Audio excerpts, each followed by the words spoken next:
নমস্কার বন্ধুরা, আবার একটা নতুন ভিডিওর সাথে আমি সুমনা। গীতার প্রথম অধ্যায়ের 40টা শ্লোকের বিশ্লেষণ আমি আগের ভিডিওগুলোতেই করেছি। আশা করি ভিডিওগুলো আপনাদের ভালো লাগছে।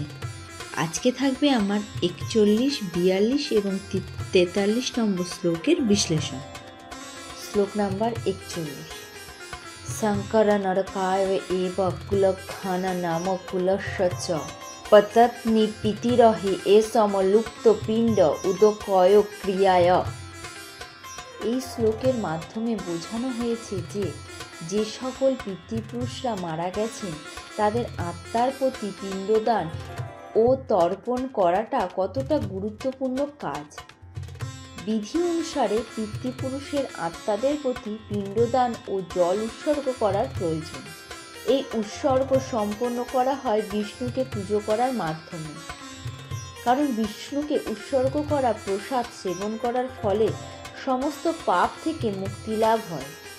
অনেক সময় পিতৃপুরুষদের বিভিন্ন পাপের ফল ভোগ করতে হয় এবং অনেক সময় তাদের কেউ জড়দেহ পর্যন্ত ধারণ করতে পারেন না, সূক্ষ্ম দেহে প্রেতাত্মা রূপে থাকতে বাধ্য হয়।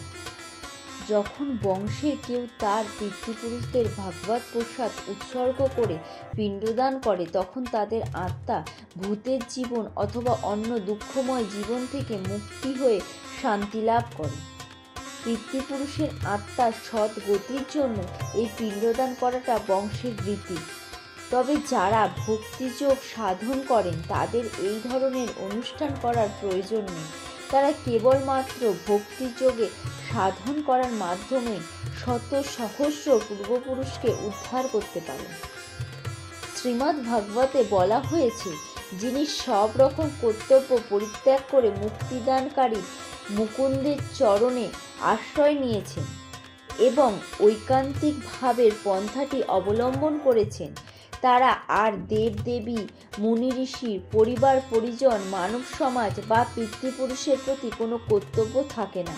পরমেশ্বর ভগবানের সেবা করার ফলে এই ধরনের কর্তব্যগুলি স্বাভাবিকভাবে সম্পাদিত হয়ে যায়। শ্লোক নাম্বার 42।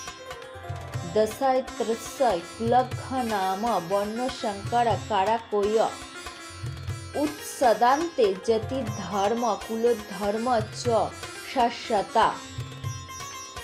এই শ্লোকে বলা হয়েছে, যারা কুকর্মের মাধ্যমে বংশের ঐতিহ্য নষ্ট করে তাদের সেই দোষের ফলে কুলধর্মের বিনাশ প্রাপ্ত হয়।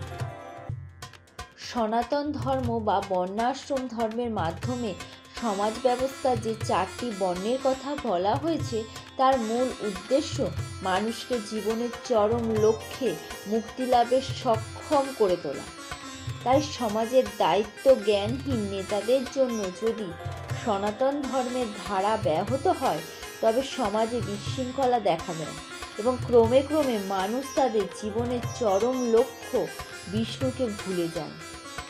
এই ধরনের নেতাদের বলা হয় অন্ধ এবং যারা তাদের অনুসরণ করে তারা অবধারিতভাবে তার চরম বিশৃঙ্খলতার মাধ্যমে পতিত হয়। শ্লোক নাম্বার 43। উৎসন্ন কুলধর্ম নাম মনুষ্য নাম জনার্দন নরকে নিয়তম বাস ভবতি ইতি অনুশুশ্রম।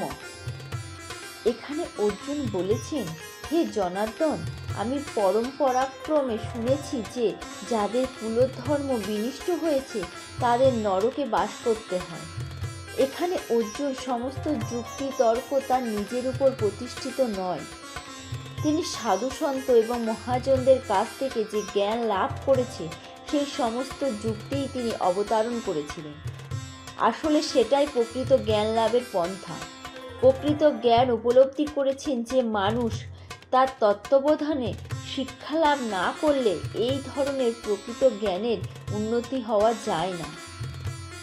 বর্ণাশ্রম ধর্মের বিধি অনুসারে মানুষকে মৃত্যুর পূর্বে তার সমস্ত পাপ মোচনের জন্য কতগুলি প্রায়শ্চিত্তের বিধি পালন করতে হয়।